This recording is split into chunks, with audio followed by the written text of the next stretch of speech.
前輩，這是我的拜師禮。你誤會了，我不是什麼隱士高人，我也不收徒。我穿越到這方世界已有10年有餘。唉，原以為我也能成為网文裡一劍縱橫千萬里，斩妖除魔天地间，正道成聖，傲视萬古。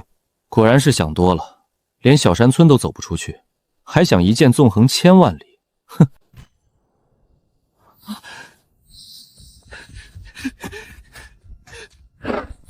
前輩，我終於找到你了，請您收我為徒，傳我絕世神功。啥？晚辈东河郡许岩，自幼立志，要尋找真正武道。今日得見前輩，三生有幸，還望前輩收徒。晚輩定當努力修煉，絕不負前輩傳承。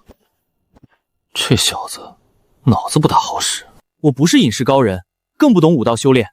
你找錯人了，我還想找人傳我呢。不可能，前輩不要騙我了，你一定是隱士高人。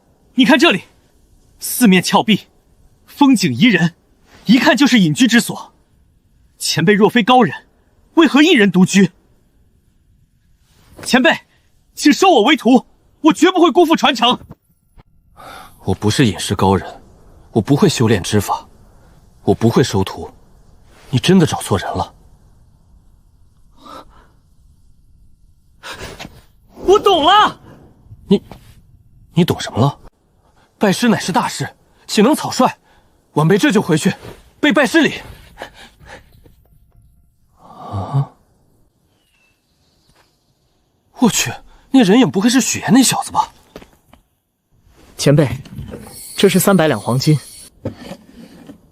这是许家珍藏，千年山参，收回去吧。我真的不是隐士高人，也没有修煉之法。前輩，這是9葉原枝，第3件拜師禮。9葉原枝，服之百病不生，神思不竭，髮骸不白，可延壽20載。罷了。你能來此也是有緣，為師便收下你了。弟子許燁拜見師父。起來吧。本不想騙人，奈何這小子給的實在太多了。師父，什麼時候傳我功法？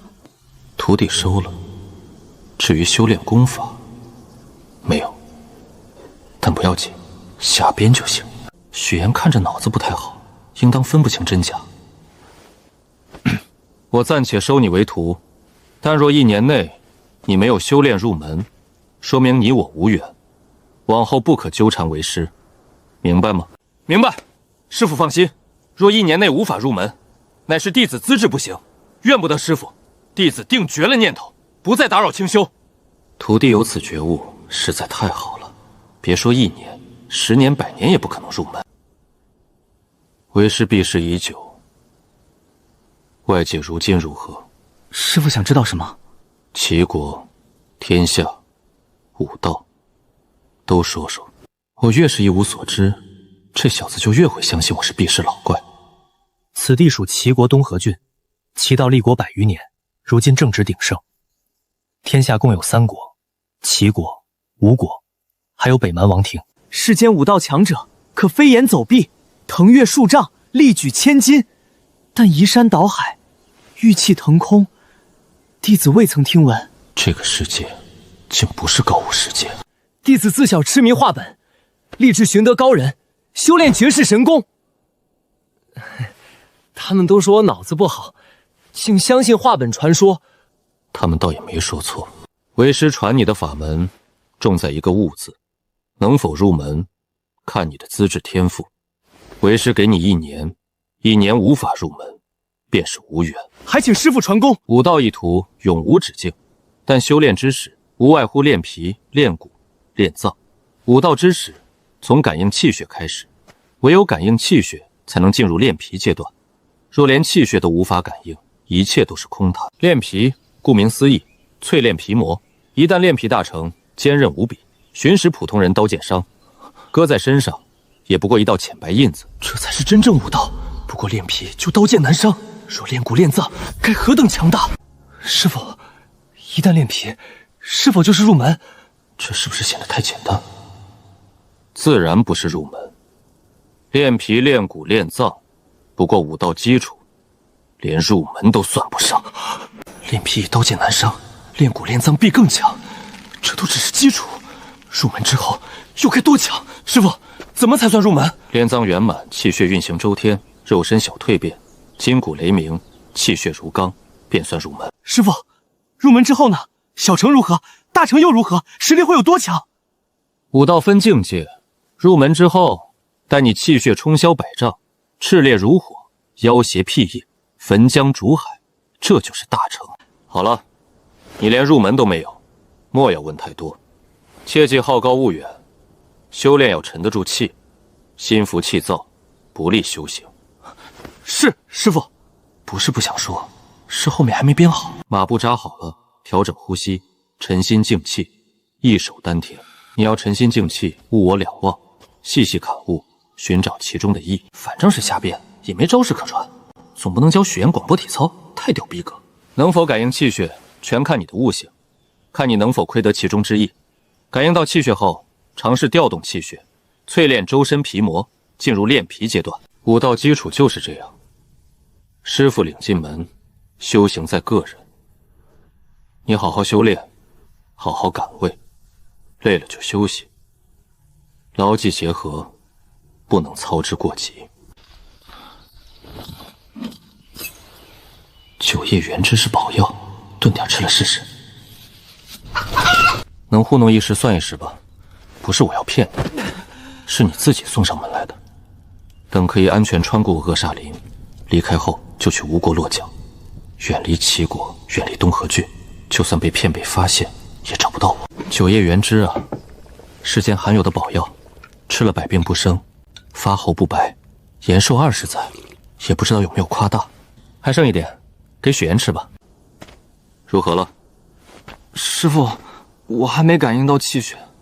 沒關係，武道一途，重在堅持，重在意志堅定。肯定感應不到啊，我瞎編的嘛。你要真感應到，那不成妖奈了。你還有1年時間，現在餓了吧？去吃飯吧。多謝師傅。這是九葉原汁燉雞湯，吃了吧，算不錯的滋補藥膳。是師傅。九葉原汁是我的拜師禮，師傅卻拿來燉湯給我。果如師傅所言，我能來此便是有緣。師傅，感應氣血，修煉入門一般要多久？這個嘛，因人而異。師傅，最快入門者花了多長時間？按我瞎編的法門，一輩子也別想入門。入門標準不能太低，天驕標準要定高點。古之天驕者，5天完成練皮，10日完成練骨，15日完成練臟，進而筋骨雷鳴，氣血如鋼，成功入門。前後1個月吧。5日練皮，1個月入門，這就是師傅眼中的天驕。我今日連氣血都沒感應到，5日練皮，怕是做不到。難道我資質不行？當然了，這是古之天驕，萬中無一，你也無需急躁。只要1年能夠入門，在為師眼裡也算合格了。原來1年入門，在師傅眼裡只能算合格。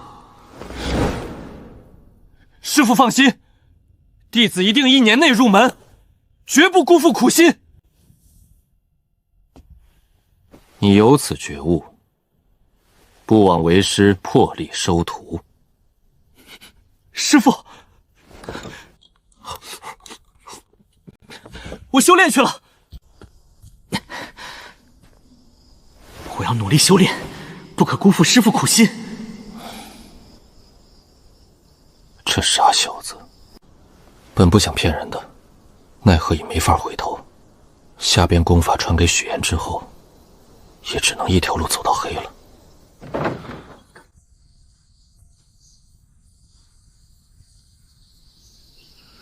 修煉講究牢記結合，累積自身，反而有損根基。該休息的時候就要休息。師傅，我知道的。唉，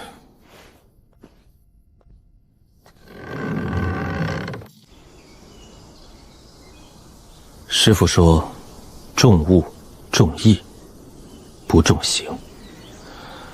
感應氣血，調動氣血，淬煉皮膜。古之天骄5日完成煉皮，我到现在还没感应气血，差距太大了。师父说不能急躁，越急躁越难感应气血。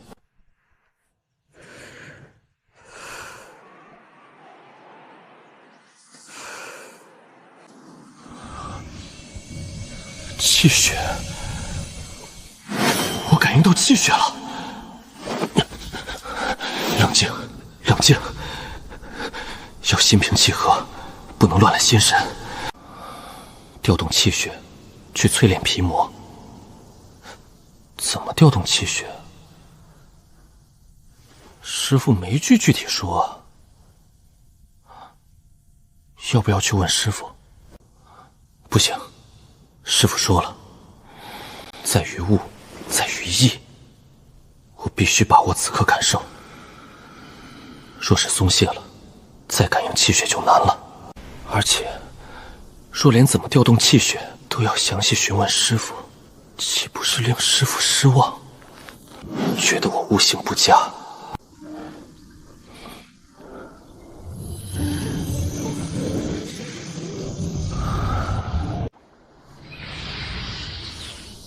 我这应该算是进入炼皮了吧？终于感应到气血了，而且顺利调动气血，開始淬煉皮膜。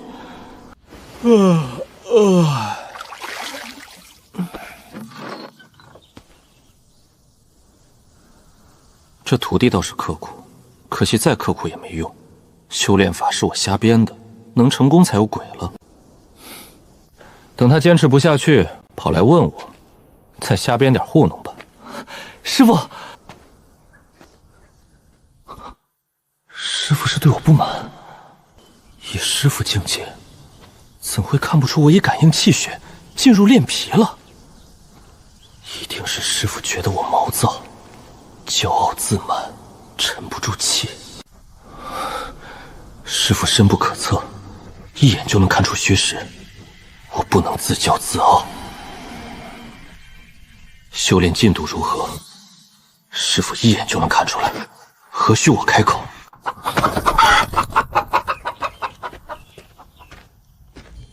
九葉原汁不愧是寶藥，昨天吃完雞湯，感覺身體強壯了些。不對啊，我有徒弟呀。沒理由我這個師傅伺候徒弟，應該徒弟伺候師傅才對。反正騙了一次了，他現在是我徒弟，讓他伺候伺候師傅，很合理吧？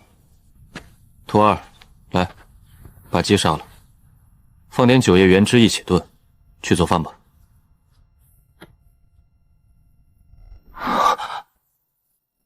怎麼，不會做飯？也是，許岩這二傻子可是富家子弟，怎麼可能會做飯？徒兒，一行一坐，睡覺吃飯，皆是修行。你雖然還沒入門，距離為師境界太過遙遠，但提前熟悉一下，對你也有好處。師父，我這就去。師父境界太高了，看似凡塵俗世，其實這才是高人，這才是隱士之態。看似平平凡凡，不顯強者威猛，然而這才是真正隱士高人。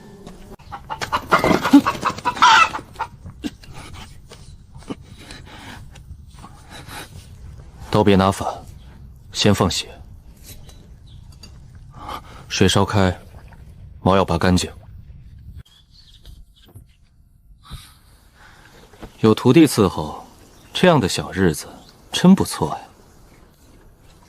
以許岩的腦瓜子，短時間無法識破，不過也要準備退路。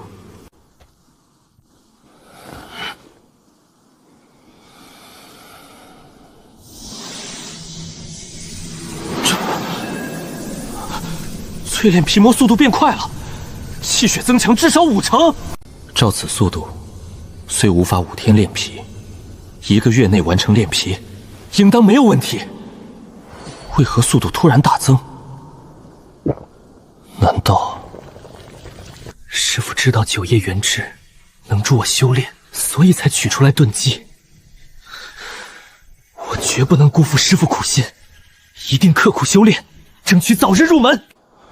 我感覺力量增強1倍有餘。這才剛剛練皮入門，練皮圓滿又該多強？我一定要在1年內悟道入門。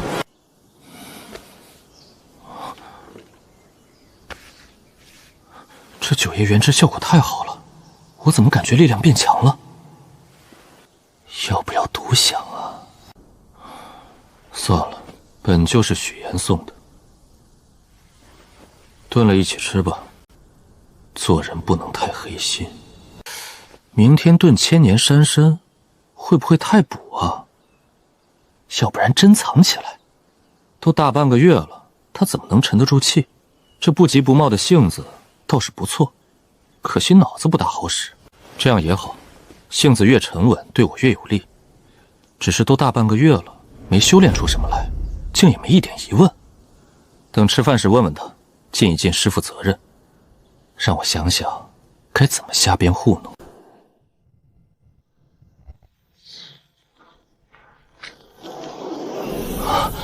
我終於練皮大成了。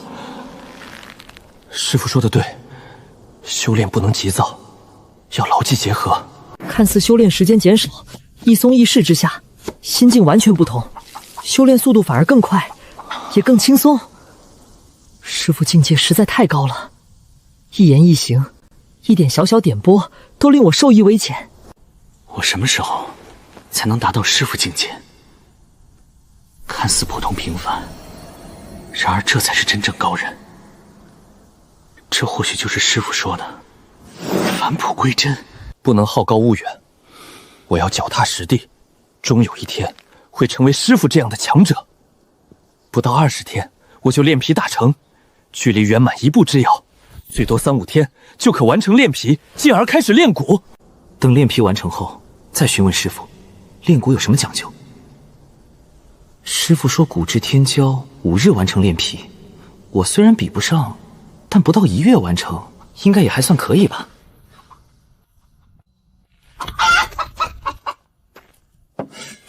師父說練皮大成，普通人刀劍难傷，不如試試。我輕輕劃一下看看。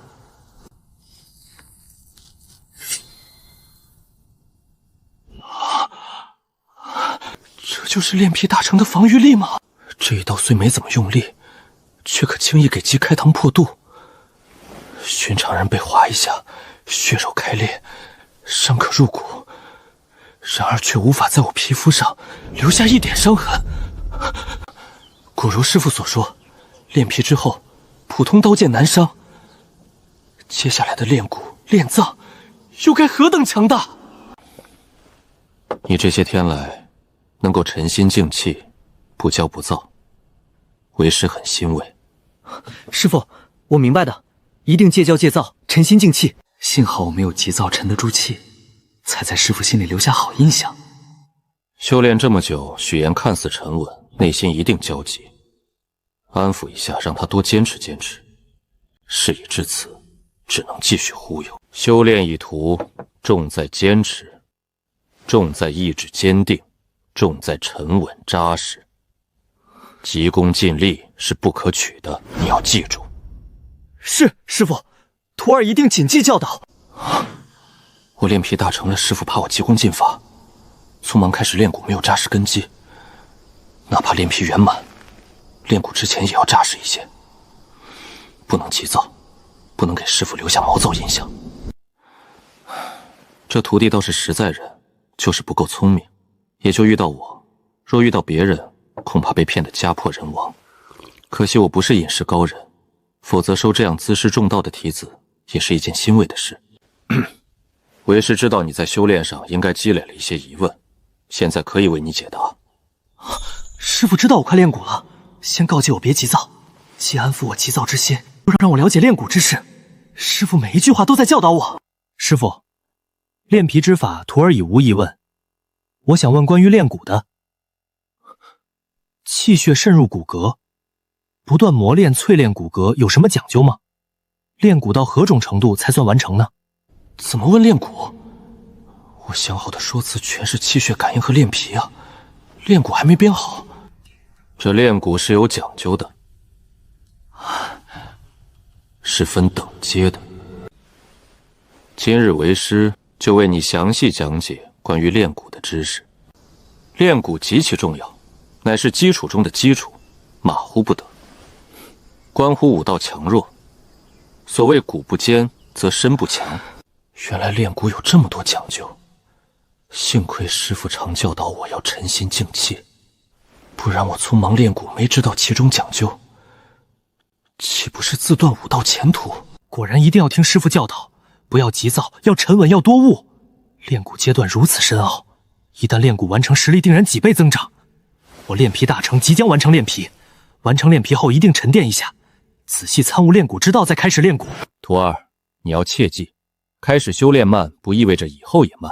正如建樓，基礎非常重要，基礎不牢，根基不穩，經不起風吹雨打，很容易垮塌。你現在的基礎打得很扎實，以後的成就不可限量。修煉一途也是如此，追求前期速度，反而扼殺自身上限，扼殺武道前途。古往今來，多少人前期修煉飞速，看似天骄，然而到了後面根基不好，進技緩慢，甚至達到上限再無寸进。師父是在告誡我，雖然我速度比不上古之天驕，但只要根基牢固，定能後來居上。師父他老人家對我抱有厚望，我絕不能讓他失望，一定打好根基，超越那些古之天骄。師父，您放心，弟子一定謹記教誨，不急不躁，築牢根基，絕不會讓你失望。你能明白為師苦心，為師欣慰啊！終於又忽悠住了。師父，你說煉蠱分等階，這裡有什麼講究嗎？啊，差點忘了，還要編煉蠱等階，把煉蠱難度編高一點。沒錯，煉蠱是分等階的。煉蠱一道分為4個等階：煉蠱如鐵，煉蠱如銅，煉蠱如金，煉蠱如玉。鐵蠱、銅蠱、金蠱、玉蠱，是煉蠱4個階段嗎？非也，這是4個煉蠱等階，代表武道上限與自身實力強弱。鐵蠱，普通武者煉蠱大都在此等階，氣血碎煉骨骼，堅硬如鐵，普通刀砍不斷。當然，鐵蠱普普通通，武道上限不高。銅蠱比鐵蠱更強，其骨如銅，縱然死後1000年也不會腐朽。一旦煉得銅蠱，根基已然深厚，武道上限更高，這算中上之姿。唯有煉成金蠱，才算得上天驕。古之天驕，無一不是煉成金蠱。師父，該怎麼煉成金蠱？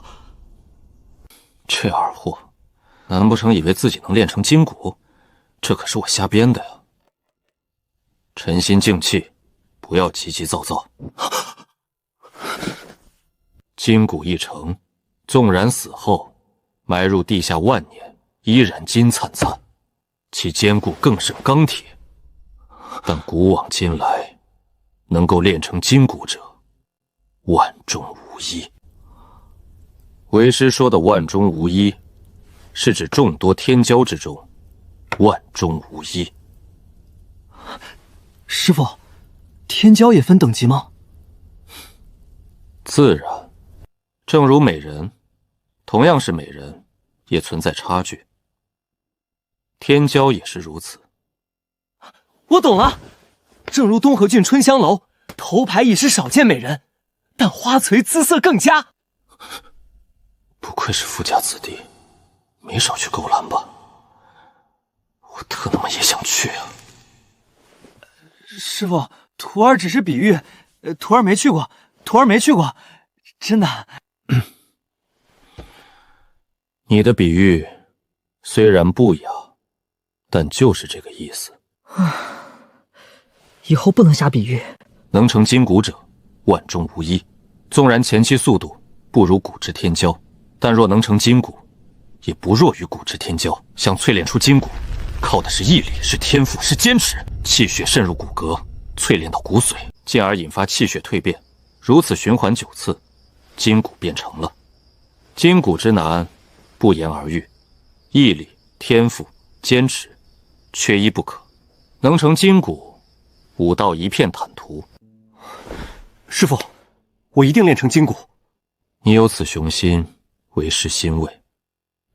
但一切量力而行，无需苛求太多。你能练成筋骨才有鬼了。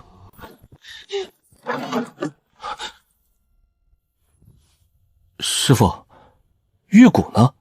何谓玉骨？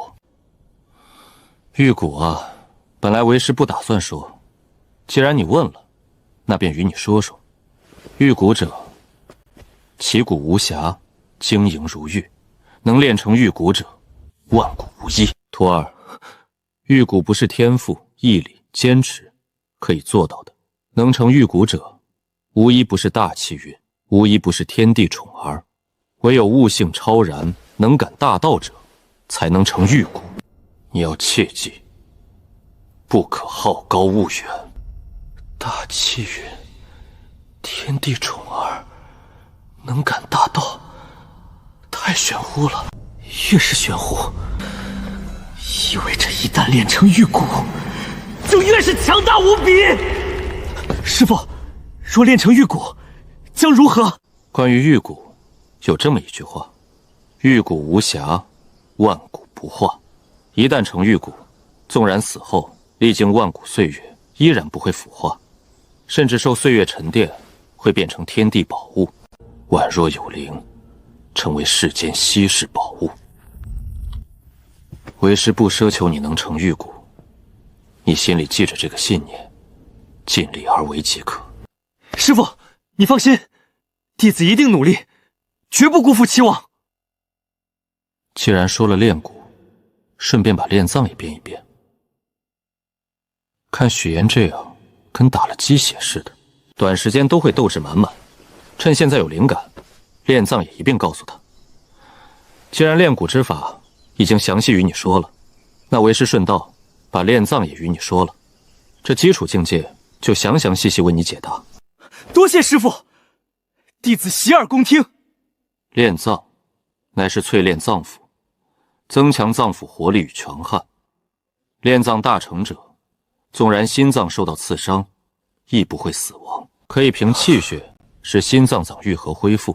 當然，這只能是普通之傷，若被氣血之力所傷，可就不一樣了。心臟刺傷都不會死，竟可憑氣血恢復，武道之強，果然超乎常人想象。五臟對應五行，金木水火土，氣血運轉五臟，渾元一體，五行合一，意為練藏圓滿，進而將基礎之境融會合一，歸納一身，筋骨雷鳴，氣血如鋼之時，就是入門了。徒兒，你要切記，真正的修煉是悟，是意，唯有如此，才能走出自己的道。為師傳你之法乃是武道真意，你要自己去悟，去領悟其中的意，不要拘泥具體形式，你可明白？是師父，弟子銘記於心，時刻感悟，絕不會鬆懈，也不會拘泥形式。你能明白，為師很欣慰。收拾收拾，餵餵雞什麼的，然後就修煉吧。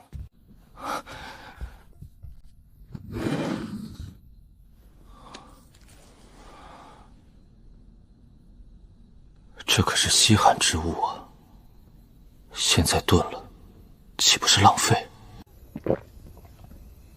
這麼大一株，燉點嘗嘗也無妨。許岩，明天用這2根參鬚燉雞。是，師父。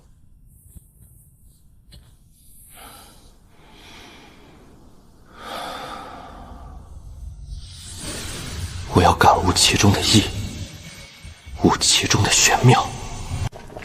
師父，請用。氣息更足了，耐力也更強，身體竟又變強了。這個世界的千年山參，竟有如此奇效。這株山參以後每天燉一點。是，師父，這是我的拜師禮。師傅卻毫不猶豫拿出來助擊我修煉。我不能辜負師傅，等我進入煉谷就回去一趟，一定為師傅挑選精美拜師禮。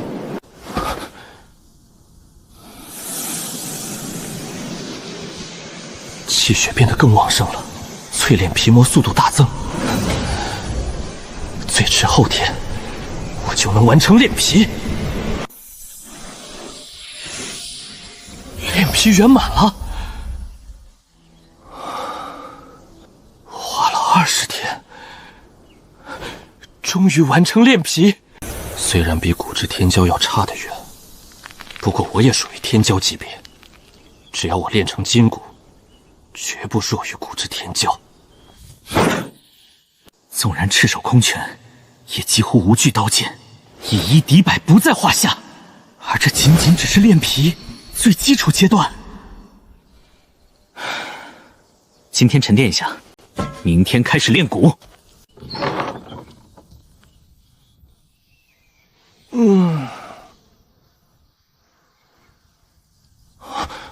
許岩竟然沒訓練，拜師以來第一次大早上沒訓練，什麼情況？難道放棄了？不可能啊！昨天還刻苦修煉，突然就放棄。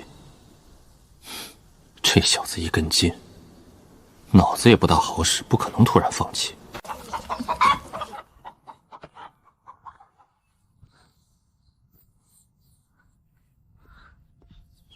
師傅，不錯，能夠沉心靜氣把菜園打理整齊，都是師傅教導有方。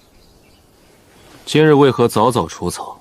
徒兒謹遵教誨，牢記結合，為接下來修煉沉澱一下。你能有此覺悟，為師欣慰。果然，完成煉皮後沒有馬上練骨是正確選擇，沉澱一下，放鬆緊繃心神才是修煉正途。保持好心態，不驕不躁，必有所成。弟子謹記。許岩怎麼穿過扼殺林的？因為運氣，剛好避開猛虎凶獸。我不能一直困在村裡，總要想辦法離開。突破口就在許岩身上。我這穿越者真夠慘的，連新手村都出不去啊！氣血滲入骨骼，磨練骨骼，與煉皮略有不同，但大差不差。我的目標是筋骨，唯有練成筋骨，才能比肩骨質天驕。氣血滲入骨骼了，竟會有這種感覺。難怪師父說練成筋骨靠天賦、堅持、毅力。這才剛開始練骨就如此難受，一旦到筋骨，滲入骨髓肯定更難受。練骨難度竟超乎想象，難怪筋骨如此罕有。果然，一根筋的人不會輕言放棄，態度保持不錯。師父肯定認可我，認可我忍受練骨之苦，並堅持下來。堅持，再大的痛苦也要堅持，絕不放棄。好了，去做飯吧，時間不早了。師父肯定看出來我已經到極限了，所以讓我放鬆一下。是，師父。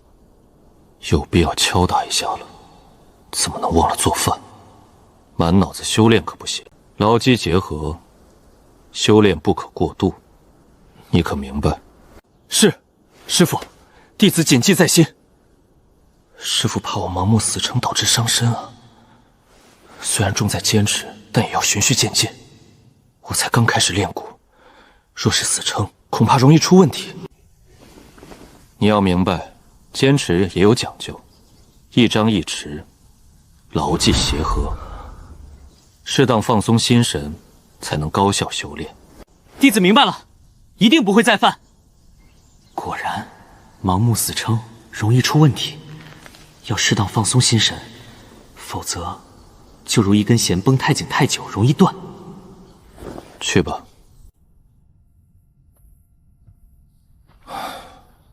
這徒弟倒是聽教，可惜我不是真高人。功法也是瞎編，堅持也没用。既然已经騙了，只能继續忽悠下去。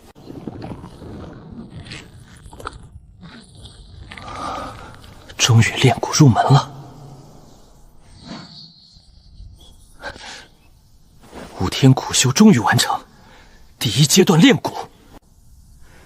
既然入門了，接下來直到練蠱如從前都會容易一些。我出來快1個月了，如今練蠱入門實力之強，赤手空拳也不懼百人圍攻。該回去一趟了。給師傅的拜師禮，結果都給我修煉用了。我也該買些藥材，準備一份拜師禮。以師傅境界，珍稀宝药絕不會放在眼裡。普通人眼中寶藥，也只是凡俗之物。該準備什麼呢？我怎麼這麼笨？師傅根本不在乎珍宝，我只要把心意帶到。去外面抓只野兔，再去小溪抓條魚。離去前給師傅做頓豐盛飯菜。師傅，我出來將近1月，想回家一趟。回去一趟也好，不過為師叮囑你，修煉一事未入門之前，不得向任何人透露，包括你父母。可明白？是，師傅。弟子絕不會向他人提起修煉。為師喜靜喜歡低調，不喜歡張揚。雖收你為徒，但未入門前不能提起為師，希望你明白。是，師傅，弟子未入門前絕不提起您絲毫。為師自然信你。你早些回去吧，路上注意安全。此去須經扼煞林，裡面有猛虎凶獸，你要多注意，莫要被傷着。是，師傅。師傅，弟子短則6、7日，長則11、2日，必然回來伺候您。有心了。這騙着騙着，怎麼騙出感情了呢？哎，我果然不是合格騙子，這都是被逼的。我真不想騙人，都怪雪岩腦子不好使，非要上趕着被騙。而且拜師禮實在太多了。師傅，弟子告辭。去吧。但願能平安穿過扼煞林。这傻小子。唉。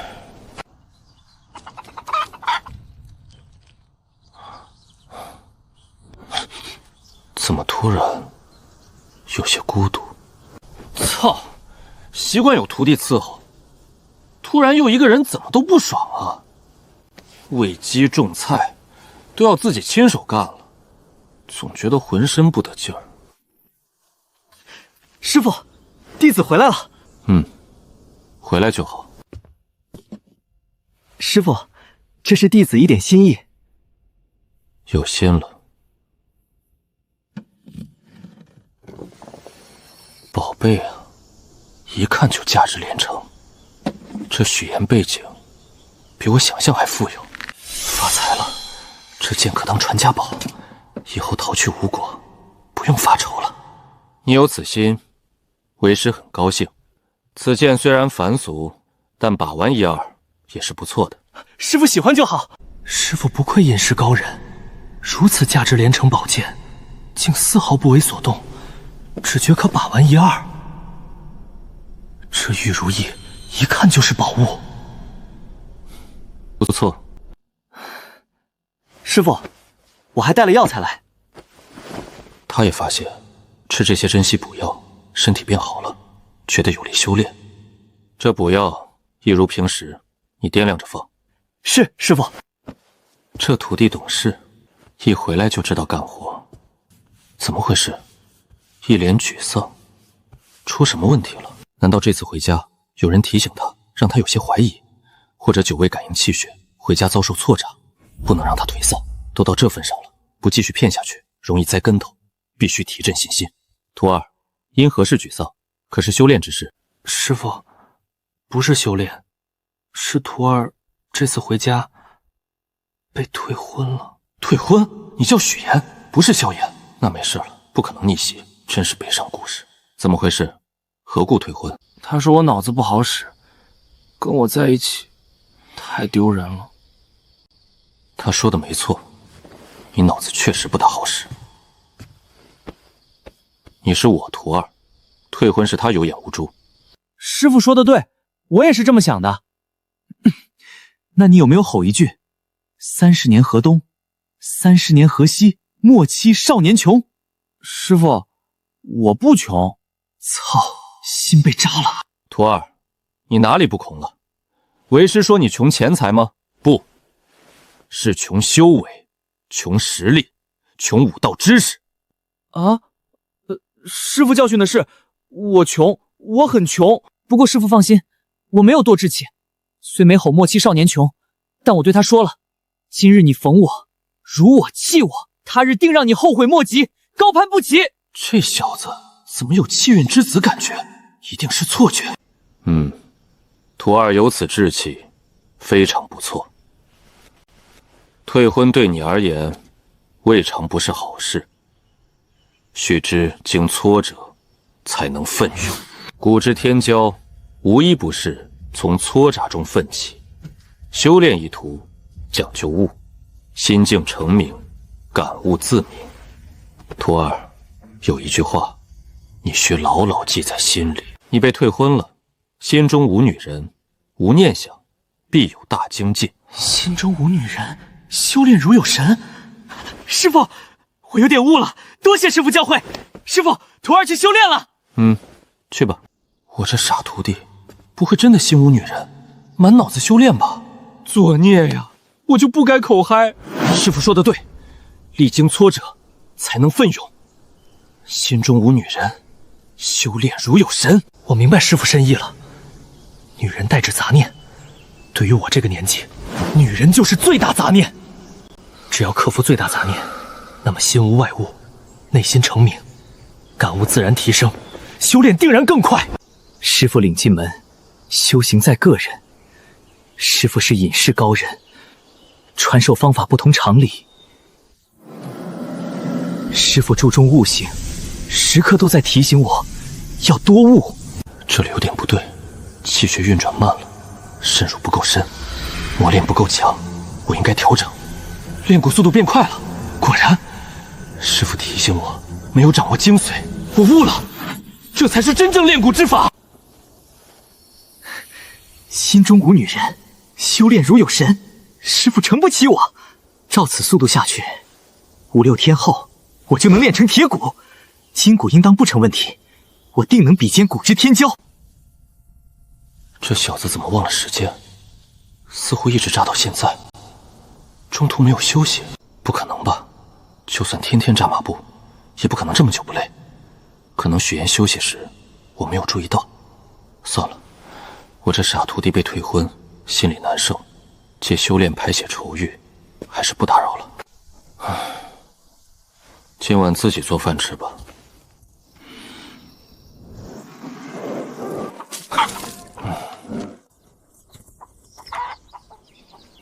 修煉雖然是假的，許岩倒學會不少生活技能。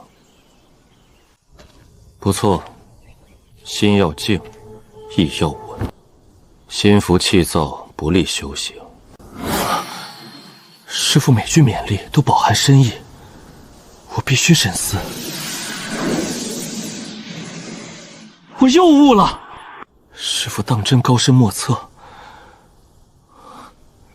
到了師父這個境界，已脫離傳統教法，無時無刻都在提升我的悟性。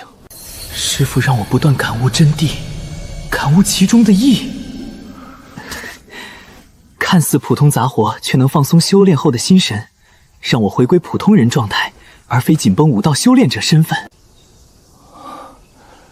難怪師父看起來就像一個普通人，這就是返璞歸真，道法自然。師父境界太高了。我已經淬煉出铜骨，距離筋骨又進一步，再有半個月應該可以涉足筋骨。按照師父說法，铜骨到筋骨是巨大跨越，也是巨大蛻变，不是容易淬煉出来的。等我淬炼完成铜骨，也該回去一趟，看看能否買到9葉元之那樣的寶藥，增加淬魂筋骨概率。铜骨圆滿了，修炼时已经感觉到瓶颈，仿佛撞上一堵无形且坚硬的强烈极限。这是筋骨瓶颈，到了这个阶段，只能靠天赋，靠毅力与坚持，最重要的还是悟。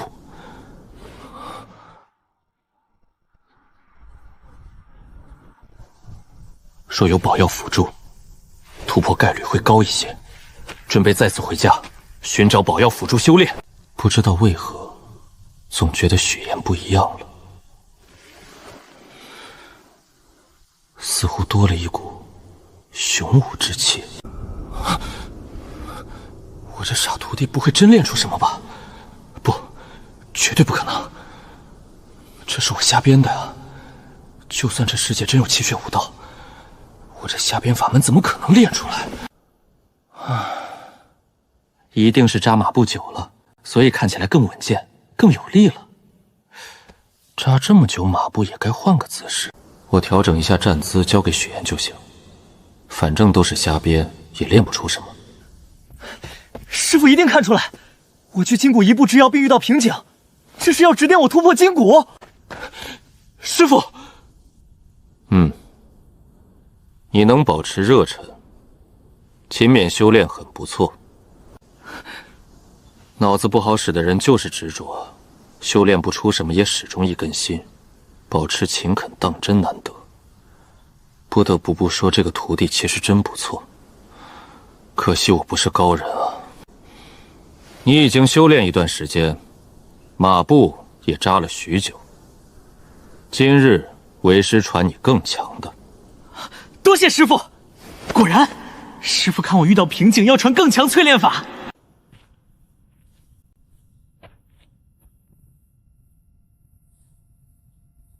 你看好了，接下來你就扎這個馬步。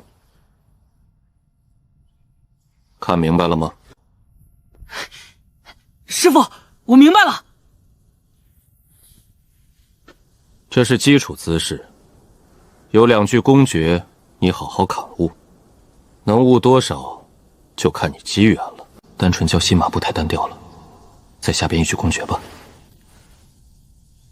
你且記好公訣就是：明心觀我養真意，氣血如龍，助金身。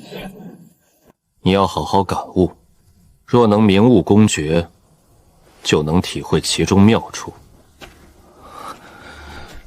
明心觀我養真意，氣血如龍助金身，當真玄妙不凡。我一定要細細感悟，這定是淬煉筋骨乃至玉骨的妙訣。若領悟其中玄奧，定能淬煉出筋骨。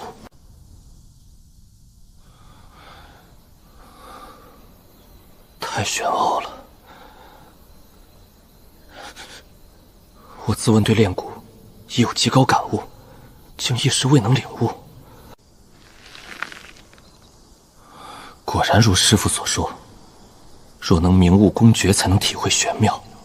許岩，你一定可以，一定可以明悟公訣，一定能淬煉筋骨。這才1天不到，如此玄妙公訣，感悟3、5天也是尋常之事。明心觀我養真意，氣血如龍助金身。這傻小子不會魔障了吧？可別腦子出問題啊！夜深了，該回去睡覺了。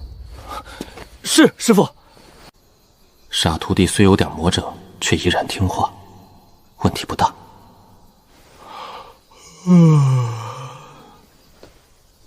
若真走入死胡同，大不了費點口水，給許岩開導開導。感悟在於時機，在於靈感，強求反而更遠。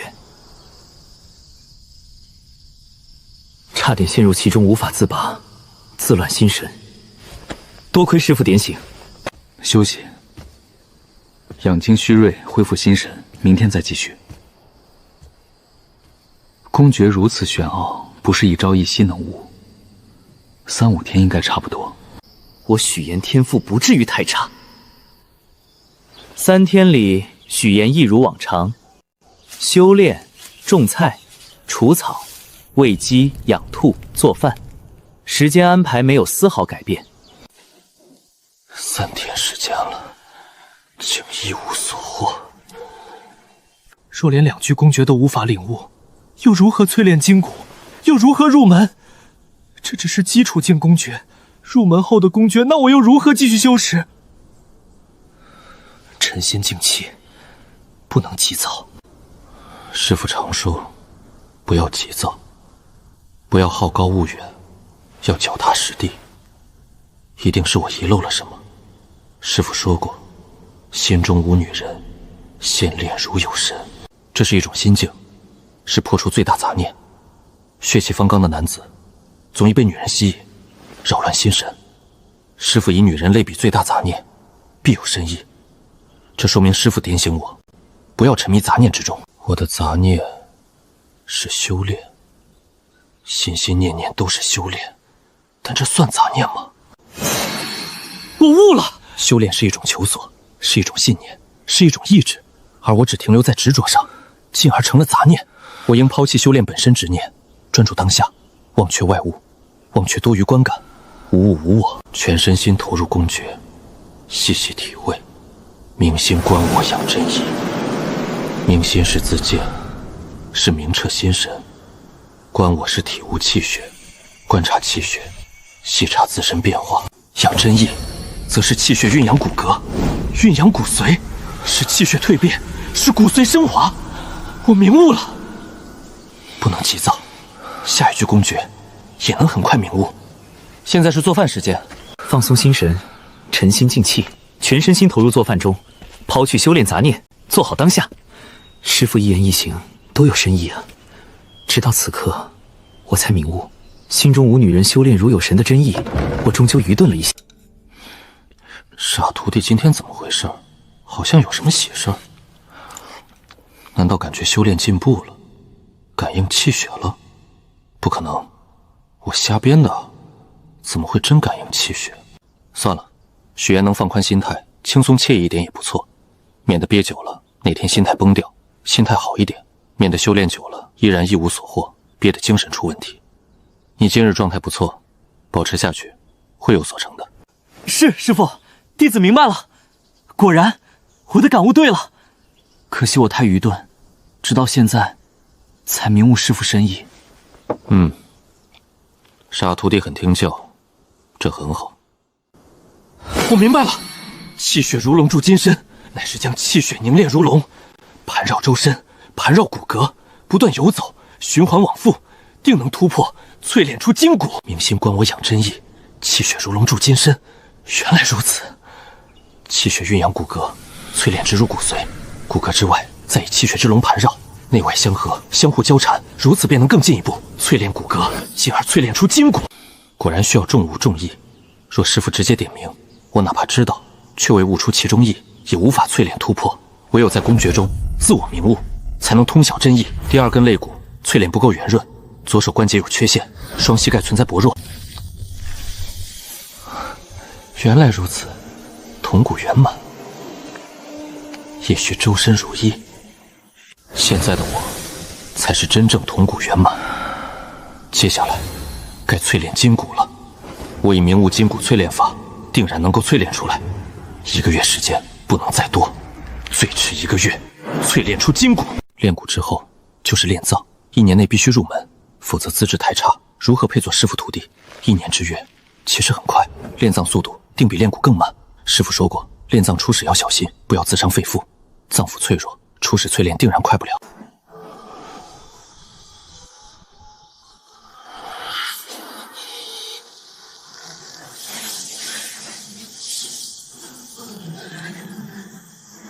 可以開始了。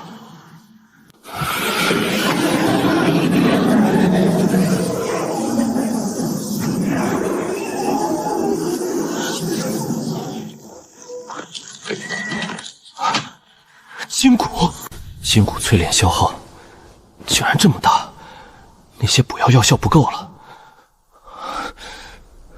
我只是稍微突破铜骨極限，距離筋骨第一次淬炼都远未完成，竟增强这麼多。若筋骨圓滿，又該何等強大！師父傳的功法，當真強大無比，玄妙無比。師父說過，筋骨要歷經9次氣血蛻變，我連1次都沒完成，骨骼強度起碼增強3成。若完成1次氣血蛻變，筋骨埋入地下萬年都不腐朽，依然金燦燦，比鋼鐵更堅硬。可見筋骨之強，氣血蛻變肯定1次比1次難。若無寶藥輔助，如何快速完成？該回家一趟了。尋找寶藥刻不容緩。看這飯菜，傻徒弟又要回家了。還是要叮囑低調，不要錯露自己。傻徒弟倒聽話，叮囑後應該問題不大。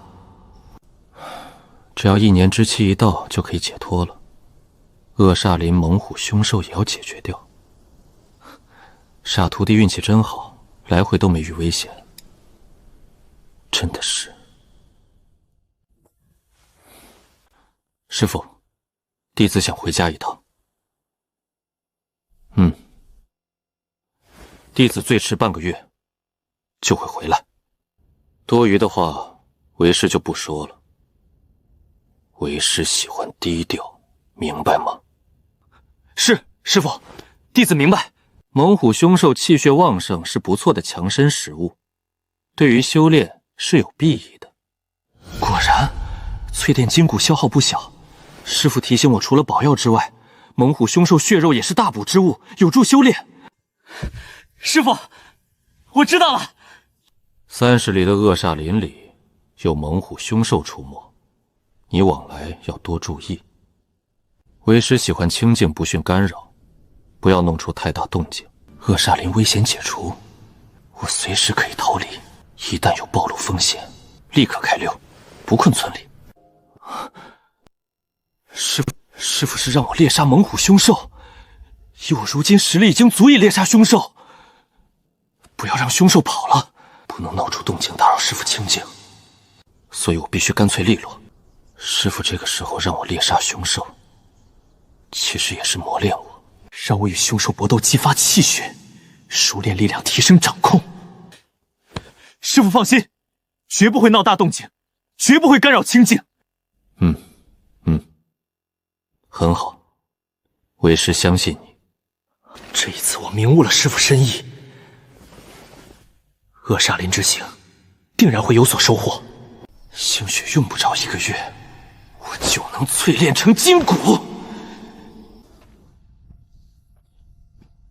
希望傻徒弟這一次也能虔誠安全穿過扼煞林，然後帶人把裡面的猛虎凶獸獵殺了。只要扼煞林裡的猛虎凶獸一死，離村路途就安全了。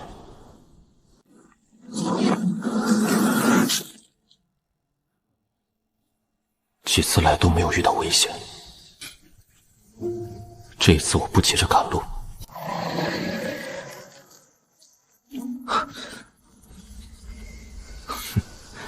30里扼煞林，我也不是第一次穿過。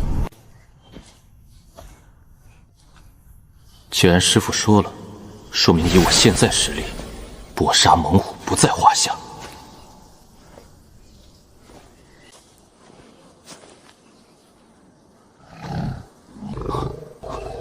在前面。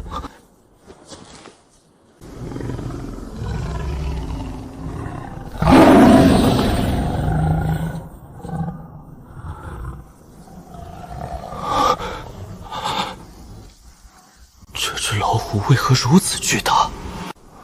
我自小喜好练武，不止一次与家族護衛獵人狩獵猛虎，可以往猛虎都不減及眼前這一只。扼煞林這只猛虎，足足反而燃氣大了1倍有餘。難怪師父讓我來扼煞林，原來這只老虎並非普通老虎可比，一身血氣更強大，血肉骨骼都是大補之物，對我淬煉筋骨大有裨益。用這只老虎血肉骨骼，再補以寶藥，效果定然更強，足以讓我煉骨蛻變3次以上。